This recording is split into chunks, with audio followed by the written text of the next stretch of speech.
حاضرین گرامی محترم، میں نے جس مقدس آیت پاک کی تلاوت کا شرف حاصل کیا، اللہ رب العزت اس میں ارشاد فرماتا ہے، اے ایمان والو، تم پر رمضان کے روزے فرض کیے گئے جیسے تم سے پہلوں پر فرض کیے گئے تھے، تاکہ تم پرہیزگار بنو لعلکم تتقون۔ سب سے پہلے تو مبارکباد دینا چاہوں گا تمام حاضرین و سامعین کو کہ رب تبارک و تعالیٰ کا کروڑوں احسان ہے، الہ العالمین نے پھر سے ماہ رمضان کی برکتیں ہم سب کو نصیب فرمائی۔ پروردگار عالم ہمارے لیے، آپ کے لیے، سب کے لیے باعث خیر و برکت بنائے اور دونوں جہان کی سعادتوں سے آپ کو، ہم کو، سب کو بہرہور فرمائے۔ عزیزان گرامی محترم، جب ماہ رمضان آتا ہے تو سرکار پاک صلی اللہ علیہ وسلم صحابہ کرام سے ارشاد فرماتے ہیں، حضرت ابو ہریرہ اس کے راوی ہے، عن ابی ہریرہ قال قال رسول اللہ صلی اللہ علیہ وسلم من صام رمضان ایمانا و احتسابا غفر له ما تقدم من ذنبہ۔ اللہ کے رسول صلی اللہ علیہ وسلم نے ارشاد فرمایا کہ جس نے رمضان کے روزے رکھے ایمان کے ساتھ اور اخلاص کے ساتھ، اس کے پچھلے سارے گناہ اللہ تعالیٰ بخش دے گا۔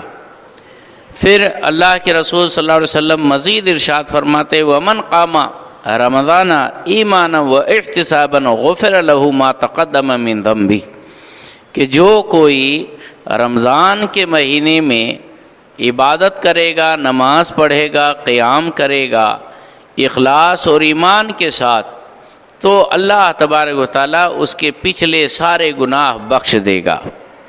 پھر اللہ کے رسول صلی اللہ علیہ وسلم ارشاد فرماتے، ومن قام لیلۃ القدر ایمانا و احتسابا غفر له ما تقدم من ذنبہ، کہ جو کوئی شب قدر میں ایمان اور اخلاص کے ساتھ نماز پڑھے گا، قیام کرے گا، اللہ تبارک و تعالیٰ اس کے پچھلے سارے گناہ معاف فرما دے گا۔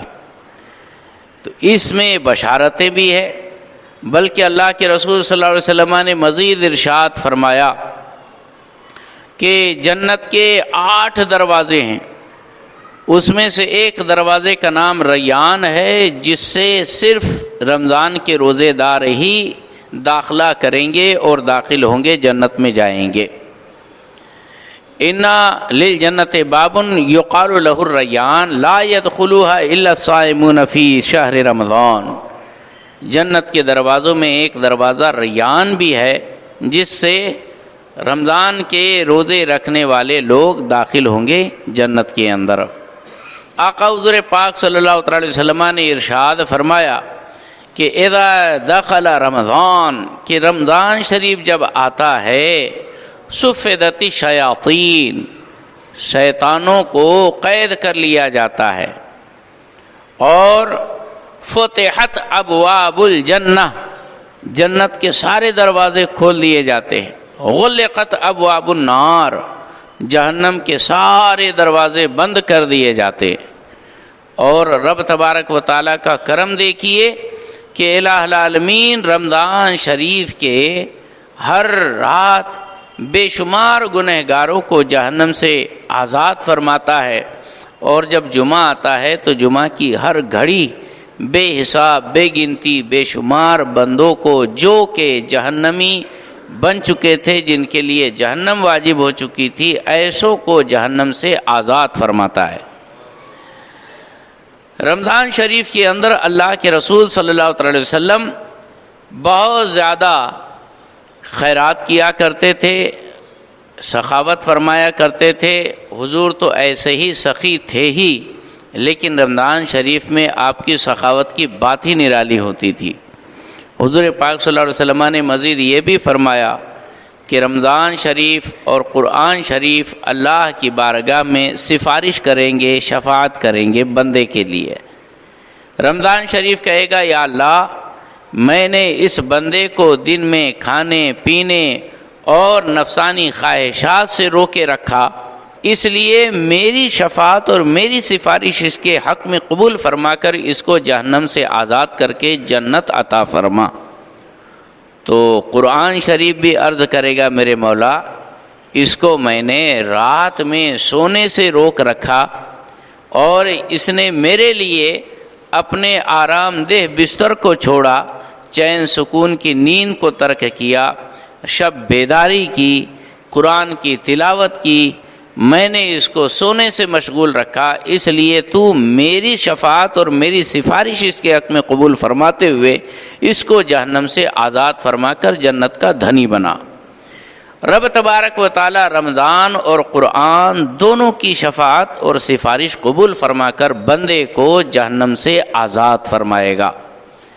یہ رمضان شریف وہ مہینہ ہے جس میں اللہ تبارک و تعالی نیکیوں کے بھاؤ بڑھا دیتا ہے، نفل کا فرض کے برابر، فرض کا 70 فرض کے برابر۔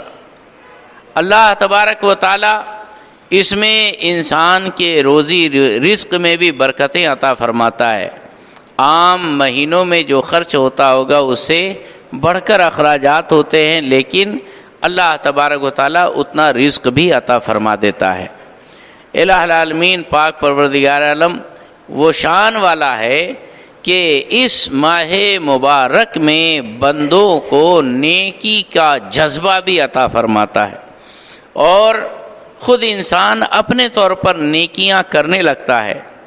روزوں کی 1000 حکمتیں ہیں، میڈیکل سائنس اور طبی لحاظ سے بھی، ایک روحانی لحاظ سے بھی، کامن سینس کے لحاظ سے بھی۔ جب انسان خود بھوکا ہوگا تو اس کو پتہ چلے گا کہ فٹ پاتھ کے اوپر بھوک سے مارے جو بلک رہا ہے، جو غریبوں کے بچے کھانا نہیں پا رہے ہیں، جن کے یہاں چولہا نہیں جل رہا ہے، وہ کس درد کرب تکلیف سے گزریں گے۔ ظاہر بات ہے کہ جو ارب پتی ہے، کھرب پتی ہے، امپالہ کار میں چلتے ہیں، ہوائی جہاز میں سفر کرتے ہیں، جن کے یہاں کھانے پینے کی کوئی کمی نہیں ہے، ان کو بھوک کے درد، تکلیف اور کسک کا کیا احساس ہو سکتا ہے۔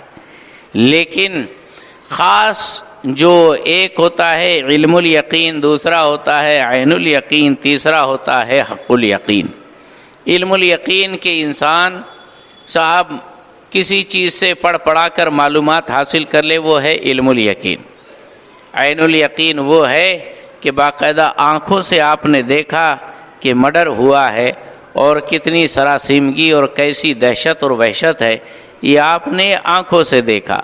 لیکن جب کوئی واقعہ خود اپنے اوپر گزر جائے، اس کا انسان کو کتنا زبردست احساس ہوتا ہے۔ اس سے بڑھ کر احساس تو کسی چیز کا نہیں ہوتا کہ صاحب اپنی انگلی اگر دروازے میں پھنس جائے اور کار کے دروازے میں چیپ جائے، جو پھر اس کے چاروں طبق روشن ہوں گے، تب پتہ چلے گا کہ انگلی دبنے میں کتنا درد ہوتا ہے، ہڈی ٹوٹنے میں کتنی تکلیف ہوتی ہے۔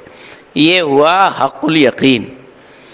تو غریب کی مدد کرنے پر ایک مسلمان کو ابھارنے کے لیے اللہ تبارک و تعالیٰ نے صرف ایک مسلمان کو علم الیقین نہیں دیا کہ کتابوں میں پڑھ لو کتنی مطلب ثواب ہے، کتنی نیکی ملے گی، کتنا مطلب اچھا کام ہے۔ صرف کتابوں میں پڑھنے میں بھی تو انسان کو معلومات مل ہی جاتی ہے، لیکن خود بھوکا رہے، صبح کے لے کر شام تک بھوکا رہے، خود پیاسا رہے، صبح سے شام تک پیاسا رہے۔ اور جب خود بھوکا پیاسا رہے گا، بھوک کا احساس ہوگا، جب اناج کی اہمیت اور پانی کی اہمیت پتہ چلے گی، تو پھر غریبوں کی مدد کرنے کا کچھ لطف اور محسوس ہوگا۔ ہاں، جب تک خود کو احساس نہ ہو، آپ کتنا ہی کام کر لو، اس کا کچھ زیادہ مزہ اور انٹریسٹ محسوس نہیں ہوتا۔ لیکن جہاں آپ پر خود بیتی ہو، اللہ اکبر، معاذ اللہ ایسا کسی پر کوئی دن نہ آئے، کوئی موقع نہ آئے، لیکن پردیس میں کسی کا بٹواک ہو جائے، حال بالکل موبائل غائب ہو جائے، کسی سے کوئی پیسہ ایک پائی ملنے کا کوئی آسرا نہ ہو، اور نہ اے ٹی ایم کارڈ ہے، نہ کوئی فون نمبر یاد ہے، کیا کریں گے آپ؟ ظاہر بات ہے کہ کسی سے مانگنے پر مجبور ہو جائیں گے۔ لیکن ایسے میں اگر کوئی آپ کو پریشان دیکھ کر آپ کے پاس آ گیا، بھائی آپ لگتے ہو پردیس کے، بہت پریشان حال لگتے ہو، آپ کے الجھے ہوئے بال اور بے ترتیب کپڑے یہ محسوس کرا رہے ہیں کہ آپ کسی پریشانی میں مبتلا ہے، کوئی تکلیف تو نہیں ہے، کتنا سکون ملے گا آپ کے کلیجے کو۔ یار کوئی تو اس اجنبی علاقے کے اندر مجھ سے پوچھ رہا ہے، آنکھیں بھر آئیں گی، دل بھر آئے گا. آپ بولے گے یار کتنا اچھا آدمی ہے، 2 لفظ میٹھے بول لیا، پردیس کے اندر کوئی کسی کا نہیں، یہ مجھ سے حال چال پوچھ رہا ہے. لیکن جہاں آپ نے اپنی حقیقت اس کو بتائی، اس نے ڈائریکٹ 2000 کا نوٹ آپ کو دے دیا، کتنی خوشی ہوگی؟ کوئی حد ہے؟ اللہ اکبر. ایسے ہی اگر آپ کے سامنے کوئی شخص آ گیا سامنے اور وہ بیچارہ پریشانی کا اظہار کر رہا ہے، آپ کو یقین ہو گیا کہ واقعی یہ پریشان حال ہے، اس کو دینے کے بعد آپ کو دیکھو کتنا آنند ملے گا اور کتنی سکھ ملے گا اور کتنی چین ملے گی اور کیسی روحانی آپ کو سکون حاصل ہوگا. یہ ہے نیکی کا نتیجہ ہی ہوتا ہے کہ انسان کی روح خوش ہوتی ہے، انسان کو روحانی طور پر اطمینان و سکون حاصل ہوتا ہے. تو یہ روحانی طور پر اطمینان و سکون کب حاصل ہوگا؟ جب اس کو اس سامنے والے کا درد خود اپنے دل اور روح میں محسوس ہو. تو دل اور روح میں ایک بھوکے کی بھوک اور پیاسے کی پیاس، محتاج کی محتاجی آپ کے دل کے اندر محسوس کرانے کے لیے یہ رمضان کے روزے فرض کیے گئے. پھر چاہے وہ ہوائی جہاز میں اڑنے والا انسان ہو، کاروں میں سفر کرنے والا انسان ہو، اے سی ایئر کنڈیشن کے اندر گزر بسر کرنے والا انسان ہو، لیکن جب وہ غریب کو دے گا تو اس کے دل میں وہ سکون حاصل ہوگا جو ہزاروں کے کھانا کھانے سے مزہ نہیں حاصل ہوتا. غریب کو کھلانے پر اتنا مزہ حاصل ہوگا، خود پیٹ بھرنے پر وہ سکھ نہیں آپ کو ملے گا جو کسی غریب کے منہ میں لقمہ ڈالنے پر آپ کو وہ سکھ اور چین کا احساس ہوگا. حقیقت میں انسانیت اسی کو کہتے ہیں، حقیقت میں پیار محبت اسی کو کہتے ہیں. لیکن اسلام جو ہے یہ واقعی انسانیت کی معراج کرانا چاہتا ہے. ہاں کرو مہربانی تم اہل زمیں پر، خدا مہرباں ہوگا عرش بری پر. خدا کی راہ میں دینا ہے گھر کا بھر لینا، ادھر دیا کہ ادھر داخل خزانہ ہوا. اللہ اکبر. اسی لیے آقا حضور پاک صلی اللہ علیہ وسلم نے ارشاد فرمایا ارحموا من فی الارض یرحمکم من فی السماء. تم زمین والوں پر رحم کرو، آسمانوں کا مالک تم پر رحم فرمائے گا.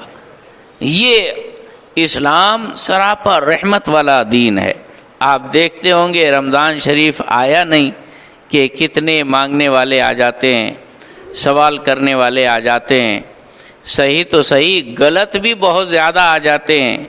کون صحیح کون غلط بغیر کسی تحقیق کے سب لوگ دیتے جاتے ہیں. خیر اللہ تبارک و تعالیٰ آپ کے تمام عطیات خیرات صدقات کو قبول فرمائے.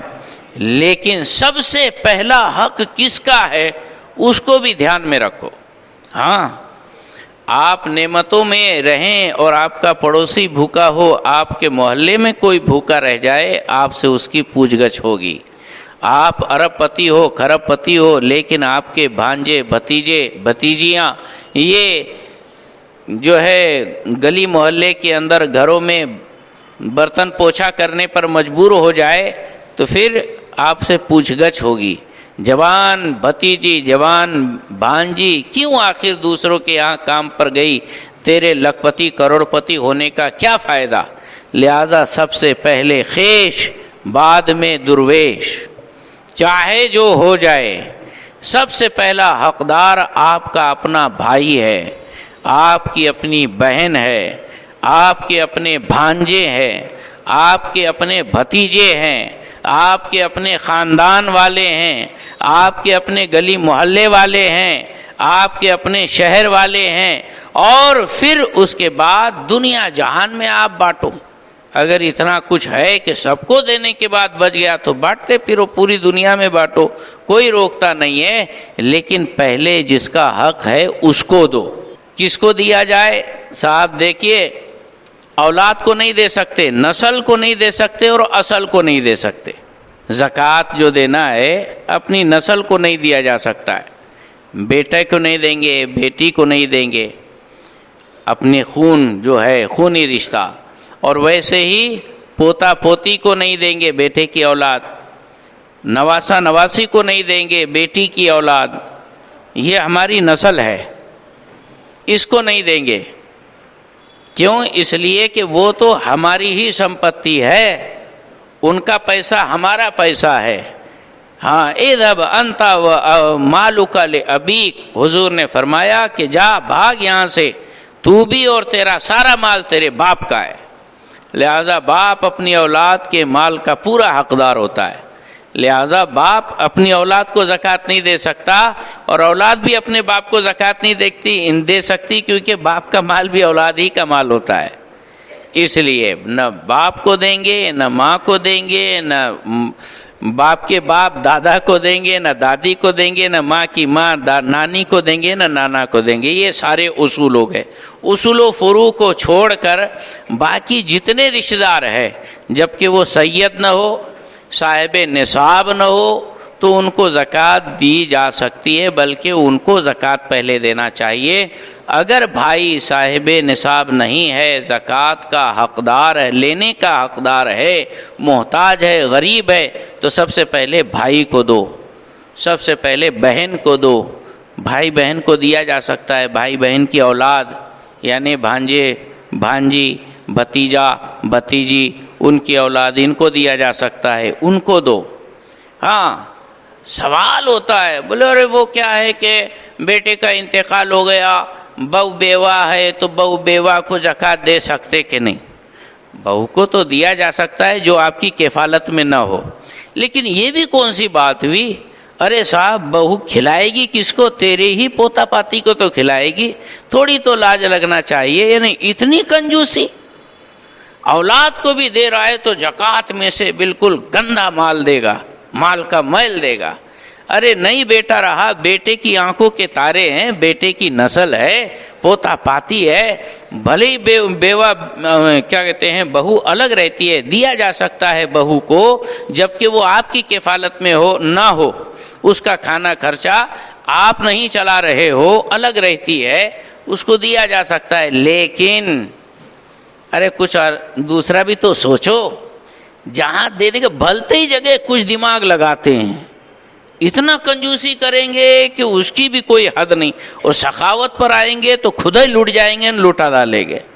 یہ ایسا ہے، تو سوچنے کی بات ہے، جہاں دینا ہے وہاں خوب دیجئے، لیکن پہلے خیش بعد میں درویش، اس انداز میں دیجئے۔ الہ العالمین آپ کے روزی روزگار میں خوب برکتیں عطا فرمائے۔ اور مدارس اسلامیہ یہ بھی بڑے حقدار ہیں اس بات کے۔ لیکن دوستان گرامی، جو آج کل کا ماحول چلا آ رہا ہے، اس ماحول کے اندر آپ حضرات سب سے پہلے اپنے گلی محلے میں توجہ دیجئے۔ اپنے گلی محلے کے بھی بہت سارے ایسے محتاج غریب ہوتے ہیں جن کے پاس ضرورت کی چیزیں نہیں ہوتی۔ آپ سوچیں گے 500 روپیہ دیا تھا نا پچھلے مہینے، تو 500 روپیے میں تیرا گھر چل جاتا کیا؟ تو اتنا بڑا ڈائلاگ مارنے کی ضرورت بھی نہیں ہے نا بابا۔ دینا ہے دیتے جاؤ، غریب ہے نا، پھر آنکھ بند کر کے دیتے جاؤ، زیادہ حساب کتاب لینا نہیں۔ اللہ تعالیٰ حساب نہیں لے رہا تیرے سے، بے حساب تجھے دے رہا ہے، پھر تو بھی گن گن کے صرف 2.5% بھی دے رہا ہے، اس پر بھی اتنا احسان جتا کر، تو یہ بڑی اچھی بات نہیں ہے۔ صاحب 5 وقتہ نمازیں جن سے ادا نہیں ہو سکتی تھی، الہ العالمین نے ان کو اپنے دربار میں بلا دیا، اتنا اسٹیمنا بھی دے دیا، ایسی طاقت بھی دے دی کہ وہ 5 وقت کی نماز بھی پڑھ رہے ہیں۔ تراویح 37 رکعت ٹوٹل عشاء کی ملا کر 17 اور 20 37 رکعت پڑھ رہے ہیں، اس کے بعد روزہ بھی رکھ رہے ہیں، اور کام دھام بھی چل رہا ہے۔ یہ ساری طاقت، اتنا پاور، اتنی شکتی آ گئی کہاں سے؟ یہ اللہ کا کرم ہے۔ تو یہ خوش نصیبی ہے۔ میں مذاق نہیں اڑاتا کہ بھئی سال میں ایک بار آئے، یہ تو اللہ تعالیٰ نے آپ کو قبول فرما لیا، اپنے دربار میں بلا لیا، ورنہ مجھ سے بھی اچھے اور بہت سب سے اچھے بھی کیوں نہ ہو، جب تک اللہ کی توفیق نہیں ہوگی وہ اللہ کے گھر میں داخل ہی نہیں ہو سکتے، داخل ہی نہیں ہو سکتے۔ اللہ نے آپ کو بلا لیا، کیا کرم ہے، بندہ پروری ہے اللہ تعالیٰ کی۔ لہذا قربان جائیے، اخلاص کے ساتھ نماز پڑھیے، کوئی ٹینشن نہیں لینا، کوئی ٹینشن نہیں دینا۔ مسجدوں کے اندر جھگڑے نہیں ہونے چاہیے، آوازیں بلند نہیں ہونی چاہیے، سکون کے ساتھ کوئی تلاوت کر رہا ہے اس کی تلاوت میں خلل اندازی نہیں ہونی چاہیے، زور سے تلاوت نہ کریں کہ دوسروں کی عبادتوں میں کوئی خلل نہ پڑ جائے، اس لیے کہ ہم اگر زور سے قرآن پاک پڑھیں گے تو سب کو وہ سننا فرض ہو جائے گا، یعنی ساری عبادتیں چھوڑ کر تیری تلاوت سنتے پڑھو، تو پھر وہ کیا کرے گا بیچارہ؟ اس کے لیے آرام سے، جیسے ظہر کی نماز کے اندر ہم سورہ فاتحہ خاموشی کے ساتھ پڑھتے ہیں، اس انداز میں جب بھی تلاوت کرے مجمع کے اندر تو اس انداز میں تلاوت کرنی چاہیے، شور غوغا نہیں ہونا چاہیے، زور زور سے باتیں نہیں ہونی چاہیے اور گفتگو نہیں ہونی چاہیے۔ کوئی کئی دنوں کے بعد ملا تو ارے کیا بھیا کیسا کیا، یہیں حال چال مسجد کے اندر، نہیں، ایسا نہیں ہونا چاہیے۔